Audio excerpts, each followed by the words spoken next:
जी 5 साल सवेरे अपने आप कुछ नहीं किया।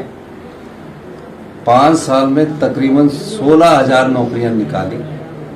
उसमें से जितनी भी नौकरियां निकली वो जीओआईटी की जो थे वो हाई कोर्ट में फंस गए, फिर सुप्रीम कोर्ट में फंस गए। हमने उनके समय की जो नौकरियां थी उनको भी कोर्ट से जीता, सुप्रीम कोर्ट से जीता। और निश्चित तौर पर हमने 1 साल में 22,000 नौकरियां निकाली। तो जयराम ठाकुर जी को वो नजर नहीं आ रहा कि आपने 5 साल में 16,000 नौकरियां निकाली और हमने 1 साल में 22,000 नौकरियां निकाली है। और निश्चित तौर पर मैं कह सकता हूं कि जयराम ठाकुर जी, आप बताइए, आपने हिमाचल के हित में कौन से अधिकार की लड़ाई लड़ी?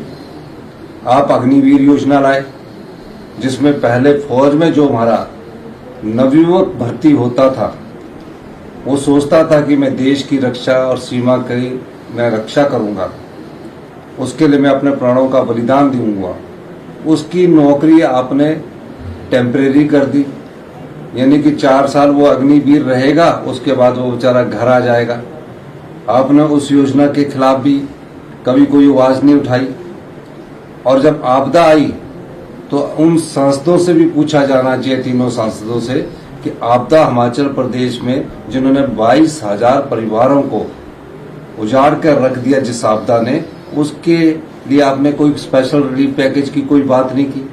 तो जयराम ठाकुर जी के पास कहने को कुछ नहीं है।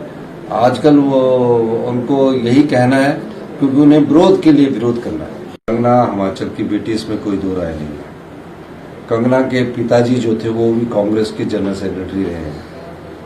और निश्चित तौर पर कंगना पर किसी भी प्रकार की कोई आपत्तिजनक टिप्पणी ना तो हमारे युवा प्रत्याशी विक्रमादित्य सिंह जी ने की है और ना ही किसी नेता ने की है।